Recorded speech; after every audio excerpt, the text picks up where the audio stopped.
ಕಾಣ್ತಾ ಇತ್ತು. ಯಾವ ರೀತಿ ಅಂದ್ರೆ ಎಲ್ರಿಗೆ ಕೊಟ್ಟಂತ ಶಾಲು ಸಮಾನವಾಗಿತ್ತು, ಎಲ್ರಿಗೆ ಕೊಟ್ಟಂತ ಮೊಮೆಂಟ್ ಸಮಾನವಾಗಿತ್ತು. ಅದಕ್ಕೋಸ್ಕರ ಅತ್ಯಂತ ಕೆಳಮಟ್ಟದಲ್ಲಿ ಕೆಲಸ ಮಾಡುವವರಿಗಿಂತ ಹಿಡಿದು ಮೇಲ್ಮಟ್ಟದ ವಿಧಾನ ಪರಿಷತ್ ಸದಸ್ಯ ಕೂಡ ಸಮಾನರು, ಯಾವುದೇ ರೀತಿಯ ವ್ಯತ್ಯಾಸ ಇಲ್ಲ, ಎಲ್ಲರಿಗೆ ಸಮಾನ ಗೌರವವನ್ನು ನೀವು ತೋರಿಸಿಕೊಟ್ಟಿದೆ. ಅದಕ್ಕೋಸ್ಕರ ಇನ್ನೊಂದ್ಸಲ ಅಭಿನಂದನೆ ಸಲ್ಲಿಸ್ತೇನೆ.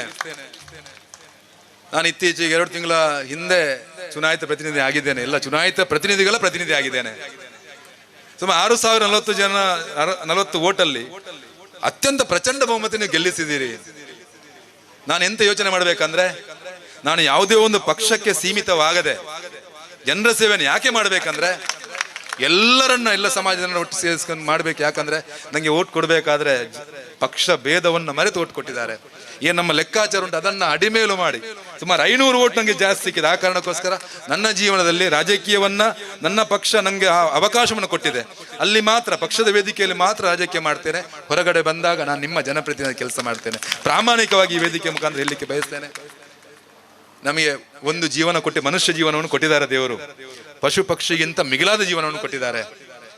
ಆ ಕಾರಣಕ್ಕೆ ನಾವು ಯಾವಾಗ ಸಮಾಜದಲ್ಲಿ ಜನರ ಜೊತೆ ಬೆರೆತುಕೊಂಡು ಜನರ ಸೇವೆಯನ್ನು ಮಾಡ್ತೇವೆ, ಅದರಲ್ಲಿ ಸಿಗುವಂಥ ಖುಷಿ ಅದಕ್ಕಿಂತ ದೊಡ್ಡ ಖುಷಿ ಬೇರೆ ಯಾವುದಿಲ್ಲ. ಅದನ್ನು ಕಳೆದ 30 ವರ್ಷ ನಾನು ನಿರಂತರವಾಗಿ ಮಾಡ್ತಾ ಬಂದಿದ್ದೇನೆ. ಸ್ವಂತಕ್ಕೆ ಸ್ವಲ್ಪ, ಸಮಾಜಕ್ಕೆ ಸರ್ವಸ್ವಂತ ಮಾಡ್ಕೊಂಡು ಬಂದಿದ್ದೇನೆ. ಈಗ ನಿಮ್ಮೆಲ್ಲರ ಕಾರಣಕ್ಕೋಸ್ಕರ ಇನ್ನಷ್ಟು ಶಕ್ತಿ ತುಂಬಿದೆ. ಇವತ್ತು ಮಾಡಿದ ಸನ್ಮಾನ, ಆ ಸನ್ಮಾನ ನನಗೆ ಸನ್ಮಾನ ಅಂದರೆ ಅಭಿನಂದನೆ ಅಲ್ಲ, ನನ್ನ ಜವಾಬ್ದಾರಿ ನೀವು ಜಾಸ್ತಿ ಮಾಡಿದ್ದೀರಿ. ಎಲ್ಲರೂ ಕೂಡ ಅದೇ ಥರ ಯೋಚನೆ ಮಾಡ್ಕೊಂಡು ಕೆಲಸ ಮಾಡಿದಾಗ ಈ ರೀತಿಯ ಉತ್ತಮ ಪಂಚಾಯತ್ ಇದಾಗಲಿಕ್ಕೆ ಸಾಧ್ಯತೆ ಉಂಟು. ಆ ಕಾರಣಕ್ಕೋಸ್ಕರ ನಾವು ಪಂಚಭೂತಗಳಂತೆ ಬದುಕಬೇಕಂತೆ. ಗಾಳಿ, ನೀರು, ಮಣ್ಣು, ಆಕಾಶ ಮತ್ತೆ ಬೆಂಕಿ. ಒಂದು ಘಟನೆಯನ್ನು ಮಾತ್ರ ಹೇಳಲಿಕ್ಕೆ ಇಚ್ಛೆ ಪಡ್ತೇನೆ ಬಂಧುಗಳೇ. ಆ ಗಾಳಿಗೆ ಯಾವುದೇ ಇದಿಲ್ಲ, ಅದಕ್ಕೆ ಧರ್ಮ ಜಾತಿ ಅದು ಇದು ಯಾವುದಿಲ್ಲ. ಅದು ಕೆಲವು ಸಲ ಹೂದೋಟದಲ್ಲಿ ಹಾದು ಹೋಗ್ತದೆ ಗಾಳಿ, ಆಗ ಸುಗಂಧ ಪರಿಮಳ ಬರ್ತದೆ, ಹೂದೋಟ ಉತ್ತಮ ಪರಿಮಳ ಬರ್ತದೆ. ಅದೇ ರೀತಿ ಕೊಚ್ಚಲ್ಲಿ ಕೂಡ ಹೋಗ್ತದೆ ಗಾಳಿ, ಆದರೆ ಅದಕ್ಕೆ ತನ್ನ ಯಾವುದನ್ನು ಅಂಟಿಸಿಕೊಳ್ಳುವುದಿಲ್ಲ. ಆ ರೀತಿ ನಮ್ಮ ಜೀವನ ಆಗಬೇಕು. ನಾವು ಸಜ್ಜನರಾಗಿ ಬದುಕುವ, ಸಮಾಜದ ಕಟ್ಟಕಡೆಯ ವ್ಯಕ್ತಿಗೆ ನ್ಯಾಯ ಕೊಡಲಿಕ್ಕೆ ಇದು ಮಾಡುವ. ಗಾಂಧಿ ಪುರಸ್ಕಾರ ಸಿಗಬೇಕಾದ ಸುಲಭ ಇಲ್ಲ. ನೀವೆಲ್ಲರೂ ಮಾಡಿದ ಶ್ರಮಕ್ಕೋಸ್ಕರ, ಇಷ್ಟು ಜನ ಸನ್ಮಾನ ಮಾಡಿದ ಪ್ರತಿಯೊಬ್ಬರು ಕೂಡ ಮಾಡಿದ ಪರಿಶ್ರಮಕ್ಕೋಸ್ಕರ ನೀವೆಲ್ಲರೂ ಜನತಾ ಸೇವೆ, ಜನಾರ್ದನ ಸೇವೆ ಅಂತ ಯೋಚನೆ ಮಾಡಿದ ಕಾರಣಕ್ಕೋಸ್ಕರ ಇದು ಸಾಧ್ಯತೆ ಉಂಟು. ಅಕ್ಕನಿಗೆ ಇವತ್ತು ಸನ್ಮಾನ ಮಾಡಿದರು.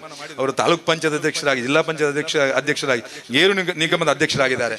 ನಾನು ರಾಜಕೀಯವನ್ನು ಬಿಟ್ಟು ಮಾತಾಡಿ ಅವರಿಗೆ ಇನ್ನೊಂದ್ಸಲ ಅಭಿನಂದನೆ ಅಂತೇನೆ. ಸಮಾಜದ ಮಧ್ಯೆ ಇದ್ದಾಗ ಮಾತ್ರ ಈ ತರ ಆಗ್ಲಿಕ್ಕೆ ಸಾಧ್ಯತೆ ಉಂಟು. ನಂಗೆ ಸ್ವಂತಕ್ಕೆ ಏನು ಬೇಡ. ಯಾವ ರೀತಿ ಅಂದ್ರೆ ಭೂಮಿ ತಾಯಿ ಅದೇ ತರ ಅಂತಾರಂತೆ. ಭೂಮಿ ತಾಯಿ ಭೂಗರ್ಭಕ್ಕೆ ಕೈ ಹಾಕಿ ಚಿನ್ನ, ವಜ್ರ, ಮುತ್ತು, ವೈಡೂರು ಎಲ್ಲ ತೆಗಿತೇವೆ. ಆ ಭೂಮಿ ಅಂತ ಯೋಚನೆ ಮಾಡ್ತೇವೆ, ಅದು ನನ್ನದಲ್ಲ, ಎಲ್ಲ ಪರರದಂತ ಯೋಚನೆ ಮಾಡಿದಾಗ, ಆ ರೀತಿ ಕೆಲಸ ಮಾಡಿದಾಗ ಈ ರೀತಿ ಎತ್ತರ ಸ್ಥಾನಕ್ಕೆ ಹೋಗ್ಲಿಕ್ಕೆ ಸಾಧ್ಯತೆ ಉಂಟು. ಅದಕ್ಕೋಸ್ಕರ ಈಗಾಗಲೇ ಸನ್ಮಾನ್ಯ ಗೌರವನೀಯ ಸ್ಪೀಕರ್ ಅವರು ಹೋದ್ರು. ಅವರು ಕೂಡ ಹಾಗೆ ಜನರ ಸೇವೆಯಲ್ಲಿ ತೊಡಗಿಸಿಕೊಂಡಿದ್ದಾರೆ. ಅವರು ಕೂಡ ಯಾವ ರೀತಿ ಅಂದರೆ ಎಲ್ಲರನ್ನ ಸಮಾನವಾಗಿ ನೋಡಿದ ಕಾರಣಕ್ಕೋಸ್ಕರ ಅಷ್ಟು ಎತ್ತರ ಸ್ಥಾನಕ್ಕೆ ಹೋದರು. ನಾನು ಅನ್ನೋದು, ಇಲ್ಲಿ ಎಲ್ಲ ರೀತಿಯ ಜಾತಿ ಭೇದವನ್ನು ಬಿಟ್ಟು ಬದುಕುವ, ಅದೇ ರೀತಿ ಬೆಂಕಿ ಎಲ್ಲವನ್ನ ಅದು ಕಸ ಇರಬಹುದು, ತುಪ್ಪ ಇರಬಹುದು, ಎಲ್ಲವನ್ನ ಹೊತ್ತಿಸಿಕೊಂಡು ಜ್ವಾಲೆಯನ್ನು ಕೊಡ್ತಾರೆ. ನಾವು ಕೂಡ ಅದೇ ಥರ ಬದುಕುವ. ನೀರು ಸ್ಫಟಿಕ ಥರ, ನೀರನ್ನು ನೀವು ಅಷ್ಟು ಶುಭ್ರ. ನಾವು ಯಾವ ರೀತಿ ಒಬ್ಬರಿರುವಾಗ ಯಾವ ರೀತಿ ವರ್ತಿಸ್ತೇವೋ, ಸಾರ್ವಜನಿಕರು ಅದೇ ಥರ ವರ್ತಿಸಿದಾಗ ಯಾವುದೇ ರೀತಿ ಸ್ವಂತ ಸ್ವಾರ್ಥ ಬಿಟ್ಟು ನೀರಿನ ತರ ಸ್ಫಟಿಕದ ಶುಭ್ರ, ಯಾವುದೇ ರೀತಿ ಒಂದು ಭ್ರಷ್ಟಾಚಾರ ಮಾಡದೆ ಬದುಕಿದಾಗ ಆ ಊರಿನ ಜನರಿಗೆ ನಾವು ನ್ಯಾಯ ಕೊಡಲಿಕ್ಕೆ ಸಾಧ್ಯತೆ ಉಂಟು. ನಮ್ಮನ್ನ ಜನ ಆರಿಸಿ ಕಳಿಸಿದ್ದಾರೆ. ಅದಕ್ಕೋಸ್ಕರ ಗ್ರಾಮ ಪಂಚಾಯತ್ ಉತ್ತುಂಗ ಸ್ಥಿತಿಗೆ ಹೋದ್ರೆ ವಿದ್ಯಾಭ್ಯಾಸ ಇರ್ಬೋದು, ನೀರಿನ ಸೌಲಭ್ಯ ಇರ್ಬೋದು, ಶಿಕ್ಷಣ ಇರ್ಬೋದು, ಆರೋಗ್ಯ ಇರ್ಬೋದು, ಎಲ್ಲದರಲ್ಲಿ ಉತ್ತಮ ರೀತಿಯಲ್ಲಿ ನೀವು ಅದನ್ನ ಮಾಡಿ ತೋರಿಸಿದ್ದೀರಿ. ಆ ಕಾರಣಕ್ಕೋಸ್ಕರ ಅಧ್ಯಕ್ಷರಿಗೆ, ಉಪಾಧ್ಯಕ್ಷ ನೋಡ್ಬೇಕಾದ್ರೆ ಅವರು ನಡೆಯುವಾಗ ಇದಾಗ್ತದೆ, ಆದ್ರೂ ಕೂಡ ಆಕ್ಟಿವ್ ಆಗಿದ್ದಾರೆ. ಅಧ್ಯಕ್ಷರು ಕೂಡ ಹಾಗೆ ತುಂಬಾ ಆಕ್ಟಿವ್ ಆಗಿದೆ. ಅವ್ರು ಅಂದ್ರು, ಕಿಶೋರಣ್ಣ ನಾನು ನಿಮಗೆ ಓಟ್ ಹಾಕಿದ್ದೇನೆ ಅಂತ ಅಂದ್ರು. ಸರಿಯ ತಪ್ಪ ಗೊತ್ತಿಲ್ಲ, ಹೇಳ್ತಿದ್ದೇನೆ. ಅದಕ್ಕೋಸ್ಕರ ನಿಮ್ಮೆಲ್ಲರ ಆ ಪ್ರೀತಿಗೆ ನಾನು ರಾಜಕೀಯ ರಹಿತವಾಗಿ ನಿಮ್ಮ ಭಾಗದ ಜನರ ಅಭಿವೃದ್ಧಿಗೆ ನಾನು ಕೂಡ ಇದ್ದೇನೆ. ನಾನು ಯಾವ ರೀತಿ ಅಂದ್ರೆ ಅಧ್ಯಕ್ಷರೇ ನಾನು ಅನ್ನೋದು ಯಾವ ರೀತಿ ಅಂದ್ರೆ, ಇದರಲ್ಲಿ ನಮಗೆ ಚಿಹ್ನೆ ಇಲ್ಲ, ಪಂಚಾಯತ್ ಚುನಾವಣೆ ಚಿಹ್ನೆ ಇಲ್ಲ. ಅದು ನಾನು ಇದನ್ನು ಯಾಕೆ ಅಂತೇನೆ ಅಂದ್ರೆ, ನನ್ನದು ಕೂಡ ಜವಾಬ್ದಾರಿ. ನಾನು ಕೂಡ ಪಕ್ಷ ಭೇದ ಮರೆತು ಕೆಲಸ ಮಾಡಬೇಕು. ನನ್ನ ಗ್ರಾಮ ಪಂಚಾಯತ್ ಸದಸ್ಯರು, ಅಧ್ಯಕ್ಷರು, ಉಪಾಧ್ಯಕ್ಷರು ತಲೆ ತಗ್ಗಿಸಬಾರ್ದು. ಅವರು ಈ ಗ್ರಾಮದ ಸೇನಾನಿ ತರ ಅವರು. ಯಾಕಂದ್ರೆ ಅವರಿಗೆ ಬರ್ತಕ್ಕಂಥ ಗೌರವಧನ ಏನೂ ಇಲ್ಲ.